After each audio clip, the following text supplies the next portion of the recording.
Welcome to Finding Proof, where we discuss all things early stage VC. We're your hosts, the Nassus and Jenny of the Proof Fund, and our goal is to get to know the best seed and early stage VCs out there.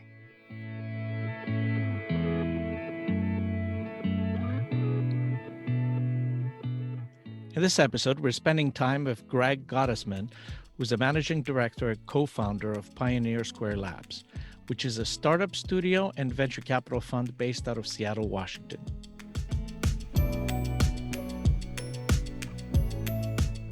Greg, you and I go way back, and I'm very excited to have you on our podcast today to learn more about your newest business. Well, it's not so new, but you've been a VC for a long time, and now you're doing a labs business. So I thought, let's start with that. Tell us about what is Pioneer Square Lab. Pioneer Square Labs is a startup studio and a venture capital fund. And the unique thing about it is the studio front, to your point, Thanasis. We create companies from scratch. So half of the time there are ideas, half of the time an entrepreneur brings us an idea, but 100% of the time we're building these companies from the ground up. So we have a team of developers and data scientists and designers and business analysts and other sorts of folks that can build companies from the ground up. And we've built now 27 companies that have been venture backed and spun out. And it's just been a heck of a lot of fun. And in terms of the internal driven ideas, do you ideate based on themes? And if so, what are they, or how does that work? Yeah, there are certainly themes that we feel more comfortable with. So we tend to obviously be very focused on information technology. So we're not doing life sciences or biotech unless there's a information technology angle to it. We tend to like things having to do with AI, machine learning. And then, for example, one theme that we spend a lot of time on is automating legacy processes. Originally, we automated the title insurance process. We automated the immigration process. We automated the debt collection process. I'm looking at now automating the bankruptcy process. We've done that again and again. There tends to be, these are legacy areas where there's lots of money floating around, not a lot of technology, and those tend to be ideas that resonate well with Pioneer Square Labs in particular, and we have a lot of expertise there. We have some expertise in marketplaces. So I was the co-founder and the original CEO of a company called Rover.com, and have just spent a lot of time over the years in marketplaces. And so we have done several marketplace businesses. But we're open to looking at ideas across the spectrum as long as they have software and information technology, and the variety makes it fun.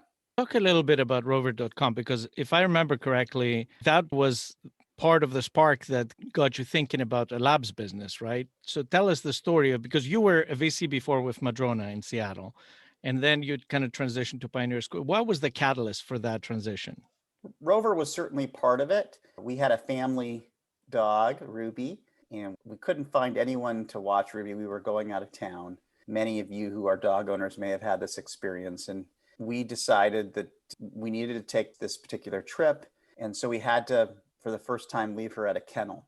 And that was the worst customer experience and worst experience I can remember in a long time. The car trip back was late, and so we had to keep her there for an extra night. They weren't very nice about that. We picked up Ruby. She had scratches, kennel cough. And so I went to a startup weekend and I said, I just had the worst customer experience of my life. I bet you there's someone right down the street, a neighbor, that would love to have taken Ruby. We could have paid that person because kennels are very expensive, and it would have been a better experience for us and for Ruby and for the person taking care of Ruby, who's a wonderful dog, and pitched this idea at a startup weekend, and the rest is history. We ended up putting a team together, and now it's the largest pet services company in the world. So having built that at Madrona and seeing that we could do something like that, to catalyze something like that, was inspiring. I had so much fun and have had so much fun being a part of the Rover story. Obviously, I'm a small part because ultimately much smarter people than I took it over and ran with it. Aaron Easterly, the CEO, joined very shortly after we started it and really has done an incredible job. But that process of starting a company, finding the right team, putting the pieces in place was really invigorating, inspiring to me. And so I launched while I was a founding partner of Madrona, was there for 20 years. I started something called Madrona Venture Labs, which was a precursor to Pioneer Square Labs, to see if we could systematize the starting of these companies. And then ultimately felt like we could do it at even more scale. And that's how Pioneer Square Labs started. And is the process of starting these businesses, is it really what it sounds like? Do you sit around and say, hey, what are some great ideas? Or do you have a process by which you unearth opportunities by talking, say, to industry experts? What is that like? It's all of the above. We definitely have ideation sessions. We definitely talk to industry experts. People come to us with ideas that we've worked with before that maybe are even earlier, pre-seed, if you will, and say, hey, I want to work with you guys on starting this thing where you've had a lot of success. But over 90% of the ideas that we start, we kill. So this isn't like, oh, we've had this idea and everyone is good. In fact, most of the ideas that I come up with are terrible in retrospect, and we test them. And so we've become best in the world at testing ideas. That's the validation process, both sort of manual and digital. So we do a lot of setting up sites and landing pages and seeing what tens of thousands of customers can do. These platforms like Facebook and Google and LinkedIn are purpose built really for this kind of easy testing of ideas. And so we leverage those like crazy to figure out if there's any signal in these ideas. And 90% of the time, what we find is we thought there'd be customer interest, but there's not. And then for that 10% of the time, we dig in and start a company. And that's why so far, 100% of the companies that we've spun out of Pioneer Square Labs have been venture funded, because we're doing a lot of testing. We're killing a lot of the ideas before they turn into companies. And the ones that make it through that gauntlet tend to be pretty good, or tend to be at least good enough to get that early product market fit. And you guys have the venture fund as well. Did the labs side come first, or did you structure them together at the start? How did you structure that and think through that? We wanted to get the studio right first. And so we started with the studio. Some companies do it the other way around. Obviously at Madrona, it was the other way around. But we started with the studio wanting to perfect that process. So spent 2 years really trying to get that process of a studio right. And then we launched the venture fund. Now we've just raised our second fund, which is a $100 million seed and Series A fund. That fund invests in studio companies, but we never lead around. For conflict reasons, we want other people to set the terms, but we can participate in those rounds. And then we also, for things having nothing to do with the studio, then we can lead those deals. But it's nice to have the fund to be able to participate in the studio companies and to look at deals that, frankly, a lot of entrepreneurs aren't right for the studio, because we take meaningful equity. We also give meaningful equity to our co-founders, if you will, in the process. But some founders say, I don't want to give up that much equity to a studio. And we may think that's an exceptional founder with an exceptional idea. And we love being able to invest in those types of opportunities too. So what we're looking for at Pioneer Square Labs and Pioneer Square Ventures are the best entrepreneurs, the very best in the world. And we have a lot of ways that we can work with the most exceptional founders. We can work with you in a studio concept, and maybe it's our idea, maybe it's your idea, but you want some help getting that idea to where it can be venture backed. Or maybe you have an idea that's a little bit more mature, ready for venture capital, and then that we can use our more traditional venture fund for that. So what we're trying to do is work with the very best entrepreneurs that we possibly can.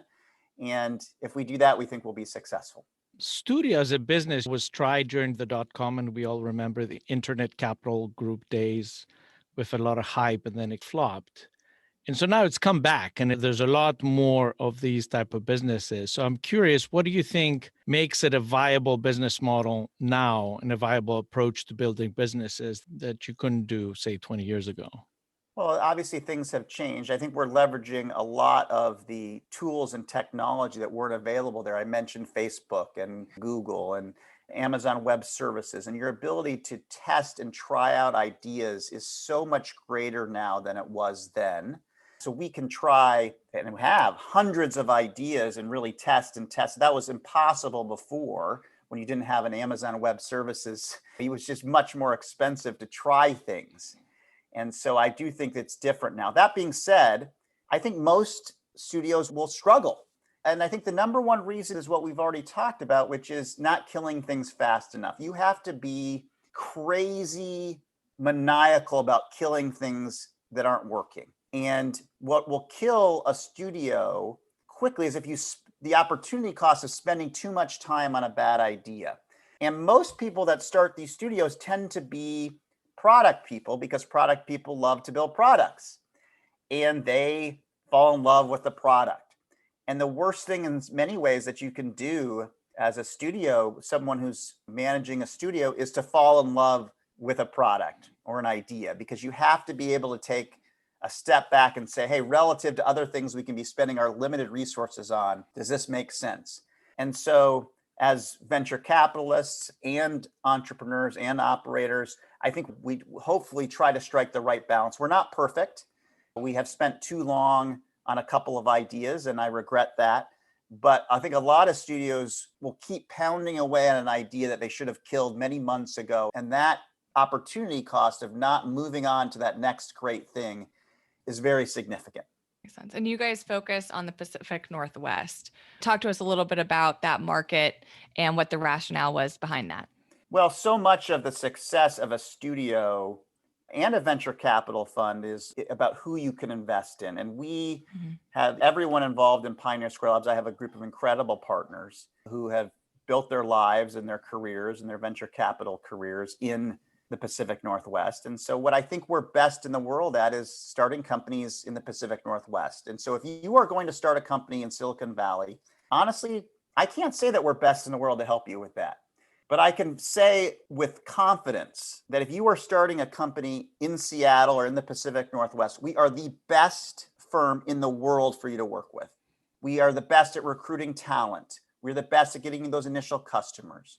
We're the best at finding you and being able to sit down with you on a moment's notice to talk about a key issue. We're the best at finding you other angel investors, other investors who invest in the Pacific Northwest. So if you're starting something in our backyard, then we think we can help you better than anyone else. And so that's our unique story. I think I tell this to companies all the time, but it's so important to be best in the world at something. And that's what we're best in the world at. And so if you're an entrepreneur and trying to figure out where should I go and get capital, I have a lot of choices. We think we have an incredibly powerful, compelling story about why we can help you more than anyone else. Do you want to pick a company maybe and give us a case study of how you came up with it within Pioneer Square Labs and where it is now? You mentioned some of the businesses, but just, pick one just so we can. Sure. One of my favorites is Boundless, and it's the world's largest online immigration company. And so this was a problem that, frankly, all of us who have been in this technology business have seen this. Talked to hundreds of people who have gone through the visa process. And I would say, without exception, everyone says that was the worst experience of my life. It was terrible. It was opaque. It was long. It didn't make any sense. It was a lot of paperwork, and it was just a terrible process. And so we started working at Pioneer Square Labs and saying, hey, could we automate this process? Could we take some of those pieces and create more transparency and automate them and be smarter about that? In the meantime, I had been talking with this incredible entrepreneur from Amazon named Xiao Wang, and we had been talking about ideas and thinking about ideas, and he was approaching me about different things, and I was approaching him, and we wanted to work together on something. And I mentioned that we had started work on this, and within about a minute, he looked at me and said, that's it. That's the idea. That's the one I've been looking for. So he took a week off of vacation at Amazon and never went back, became the CEO very early, from point zero, and really has done an incredible job growing that business into, again, the largest provider of visas online in the world. And just raised a big new round of capital. And obviously with the Biden administration, that company is really poised to do incredibly great things. So is this general visas or visas like H-1B that people need to work in the States? We do all family-based visas. We don't do work-based visas. We will eventually. It will be for all of us eventually. But right now, it's family-based visas. And again, part of this process, Thanasis, to what we talked about earlier of testing and validating is we tested, we put up landing pages and for both H-1Bs and spousal visas and every type of visa you can imagine and said, hey, where's the customer demand? Where are people clicking? And once they get to the site, how much do they follow through? And what we found was that initially spousal visas were the ones that made the most sense. in terms of being able to acquire customers inexpensively and serve them well. And so that was where we started, and we've expanded, and ultimately we'll keep working to help immigrants with, I think, an incredible service. We've been doing this now for a couple of years. And what's incredible about it is that we've helped a lot of people save a lot of money. And I think the rates of success are better than anyone else. So feel very positive about that company and what it's trying to do. And yeah, it's been a wonderful experience. And so I know you and Thanasis obviously go way back, but I'd love to hear a little bit more about your background. I know you mentioned Rover, but I also learned that you wrote 3 books. I have some questions about the reality TV comment that's on the website. I have a lot of questions about that, but I guess let's start with your background. Well, gosh, Thanasis is much more interesting than I am. When I was in college, I wrote the best-selling college survival guide at that point of all time. And it's not Ernest Hemingway. It's not a great piece of literature, but it was written by students for students at a time where there was a hole in the market. And after that, I wrote. And what was the idea behind it? You just thought of that one day? I went to Stanford, and my mom was putting on a program to help kids think about how to get into schools. And she said, hey, why don't you go to the Stanford bookstore and see what books you can find about which are the good colleges, how to get in, so forth. And so I went looking in the Stanford bookstore, and I saw a lot of books about which were the best colleges, but I didn't see any interesting ones or any relevant ones about how to survive once you get there. And so I think what most people would do is say, hey, there are no books about how to survive when you get there. And what I said was, I should write one. So I had done a lot of writing, and together I grabbed a bunch of friends, and it has hundreds of anecdotes and other things, fun stuff in that book, and grabbed a bunch of friends to help me with that process and wrote this book. So that was the first one. And then when I went to law school, my wife and I wrote law school survival. And then when I came back, we did high school survival. So I can't say these aren't, again, the great trio. American novels. I mean, there was a trio. It's great. Yeah. So I had a great publisher. They really pushed me to write a couple more. And so, yeah, that was super fun. So across all the survival themed books, is there one key takeaway of basically how to survive school?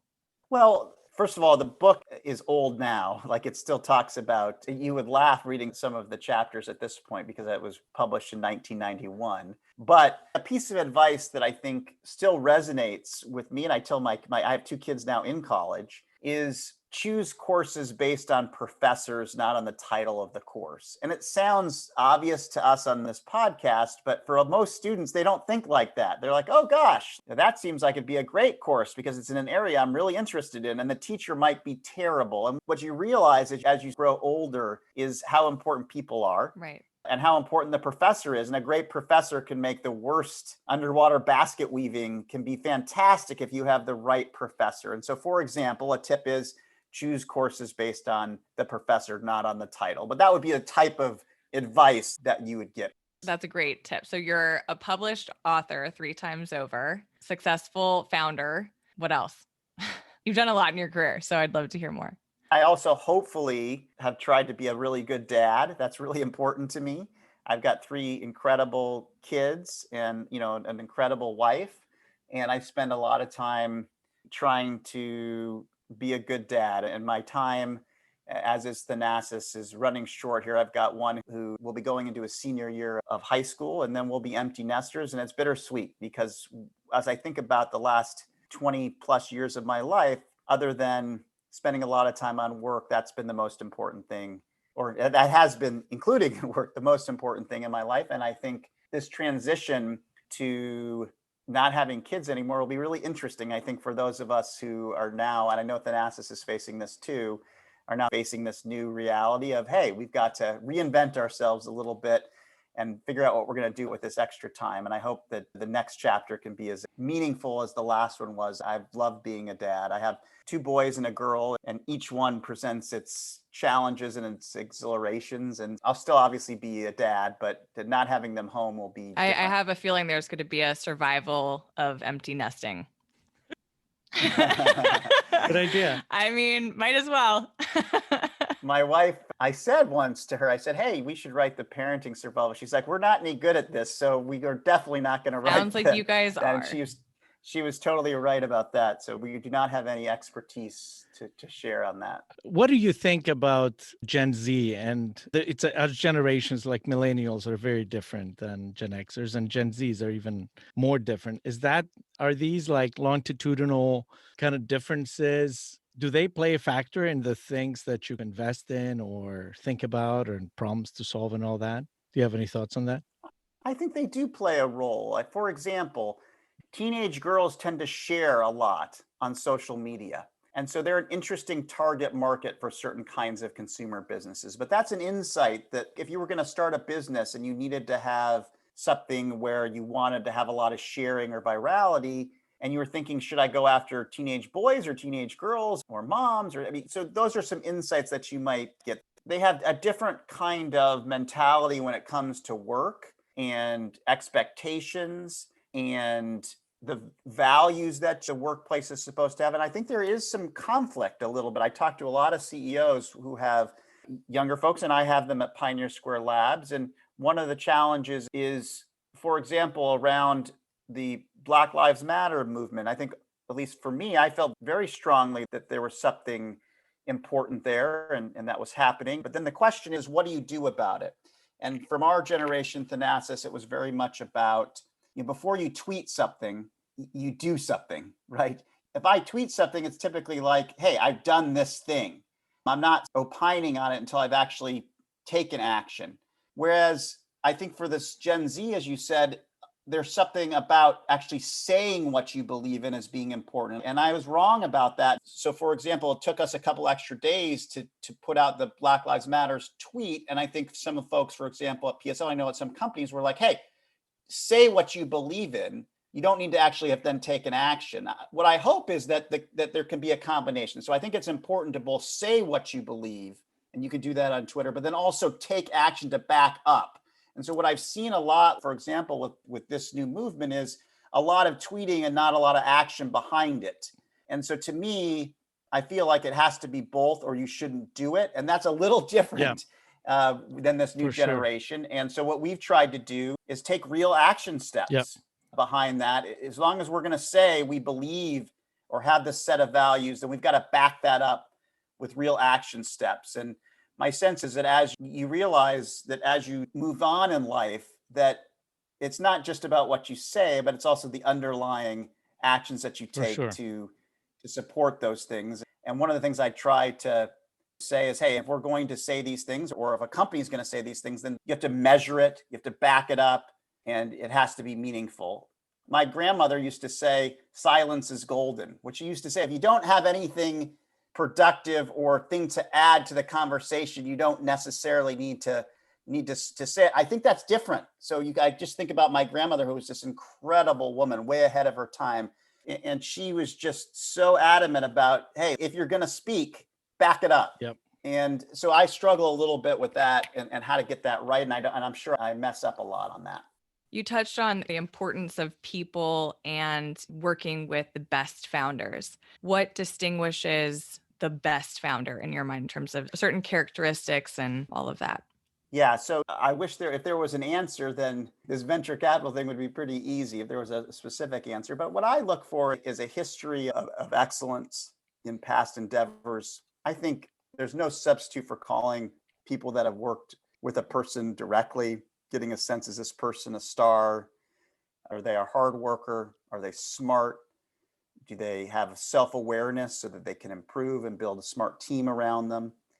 That's, by the way, a sort of a non-intuitive one. I really like to work with founders and CEOs who are self-aware, because if you understand your strengths and your weaknesses, you can put together a team that fills holes for you. And if you don't have good self-awareness, then you tend to hire people that are a lot like you, or you don't tend to fill holes quite as well. So I really interview and think about that quality. And then if I'm on a board, I really think about and work with the leader, the CEO, about, hey, where are the holes that we can help fill, and try to provide that perspective. But again, founders can come in all shapes and sizes. And history of excellence can be across different kinds of things. But what I tend to really look for is people that have worked for that person before. And this gets to a question you'll ask later, but the best piece of advice I ever got was, who do you know, Greg, in your life?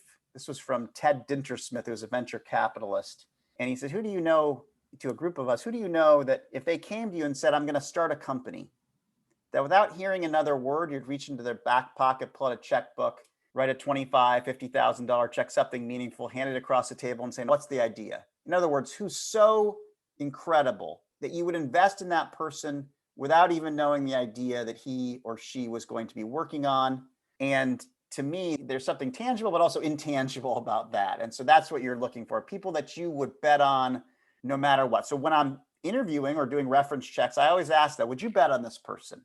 Without even knowing what the idea was. And you get, that tends to be a really interesting question. You tend to get really good answers from that. I would imagine. It's a good one. So now we're going to switch over into our 4 standard questions segment. And this is just something that we ask all of our guests in an attempt to get to know you better. And we're looking forward to hearing your answers. Our first question is the NVCA question.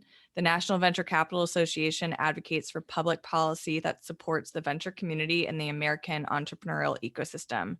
If there is one thing that you would change about the VC industry or one policy that you would advocate for, what would it be? Well, we talked about this earlier. To me, I'd like to see us as an industry be even more aggressive about advocating for immigration. The secret of the United States, in my opinion, of our success over the last 100 years or so, has more to do with immigration, I think, than anything else. What we've been incredibly fortunate because of our great universities is that the best and brightest of the world have come here often to study, and then they have tended to stay. And those folks have been responsible for creating some of the world's greatest businesses and greatest opportunities and greatest technologies. And I feel like we've lost our way a little bit in terms of understanding how fundamental that is to our country, to venture capital, to our future, to our children's future. And so I just don't think we're banging the tables loudly enough to say how important it is to keep being that beacon for the best and brightest to want to come here. Because as soon as folks decide, I want to stay in China, I want to stay in India, I want to stay wherever in Africa, I want to stay wherever I come from, because the United States doesn't seem as welcoming, I think that's the first step towards us losing our most valuable asset. So the thing that I would advocate more for is much all of us banging the table, talking to our representatives and explaining how important immigration is for venture capital, for technology, for entrepreneurship, for jobs. And I just don't think we do it even a 1,000th as much as we should for how important it is. That's my. Absolutely. No, that's a great answer. Number 2, if you weren't a VC and money wasn't a concern, what career would you have? I've been teaching for the last 21 years at the University of Washington, and I enjoy it so much.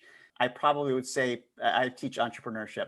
Probably a professor. Maybe as the NASAS knows, I have a JD and an MBA. Maybe I would teach law or business or entrepreneurship. But I love teaching. It just I get so much more from teaching than I actually feel like I give back as a professor. But I really enjoy that. I am also one of those people, though, that would love to do 100 different jobs. And I have anxiety that I'm not going to be able to do all the exciting things that I'd love to do before. I would love to be a high school teacher. I would love to be a judge. I would love to be a defense attorney. I would love to be, there's so many things that I think would be fun and exciting. I'm one of those people. And I think that's what makes hopefully a decent venture capitalist is I'm extremely curious about all these different jobs. And I frankly would love to try so many different things. But if you had to choose one, it'd probably be a professor. And then because I'm not good enough to be a professional golfer. Greg and I have played golf many times together, and I'm much worse than him. He and I both we could play until the end of time and it wouldn't matter. No, you're much better than me. That's for sure. Number 3 is, who is someone that you look up to and why? Well, this is an easy one. It's my dad. He's a surgeon and he was a great father.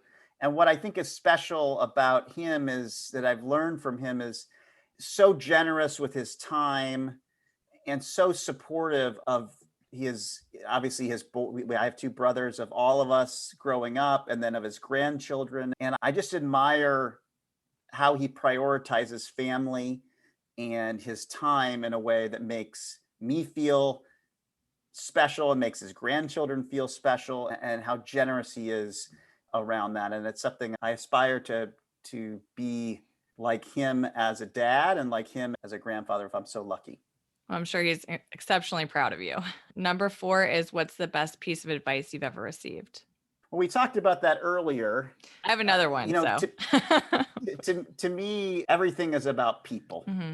And one of the things that, as venture capitalists, we get the good fortune to meet with so many awesome people and who are going through a career transition.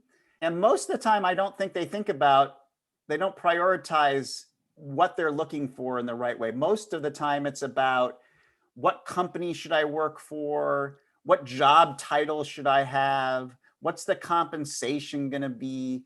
And I always say, who are you going to be working with? Especially if you're starting out in a career, because who is much more important than what. And if you can somehow find yourself around incredible people and surround yourself with incredible people, that's the most important thing. And I tell my own kids this, I'm like, who are you going to be working with? It should be question number 1, 2, 3, 4, and 5. And then everything else should be much more distant. I feel like I just think it's, for some reason, our minds don't allow us to think that way. But that's really as you think about your own career and satisfaction, most of the time it has more to do with who you've been working with than what you've actually been doing. And so again, that piece of advice around who do you know that you would bet on no matter what is just a part of that. And then, of course, when you're choosing a new career, you're even more valuable than your money, how you're going to spend your limited time. And again, choosing based on people when it comes to your career, I think, is just so critical. Right. There's a big theme there in terms of things that we've talked about in the podcast, for sure, too. And number 5 is, because you knew I was going to come back to this, favorite reality show, because I'm dying to know. Oh, my goodness. I have so many. Gosh. Is it Bravo? I have been into most reality shows.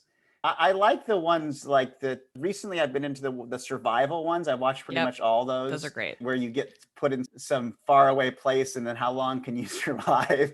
Those are pretty addictive. I do still watch American Idol occasionally, not as much as I used to. I was a big Survivor fan back when that was popular.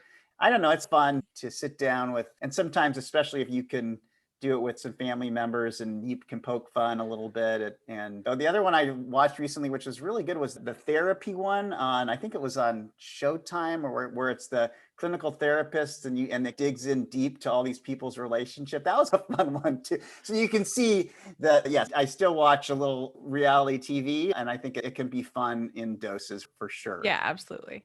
Well, Greg, thank you very much for joining us today. We enjoyed learning about Pioneer Square Labs and your favorite reality shows. Thank you. Oh, my goodness. Well, thank you. And Thanasis has been such an incredible friend and supporter and golfing buddy and fellow section mate. And it's just really a pleasure, Thanasis, to spend time with you. And Jenny, so great to spend time with you. So thank you. And follow us on Twitter @ProofVC or on our website at proof.vc.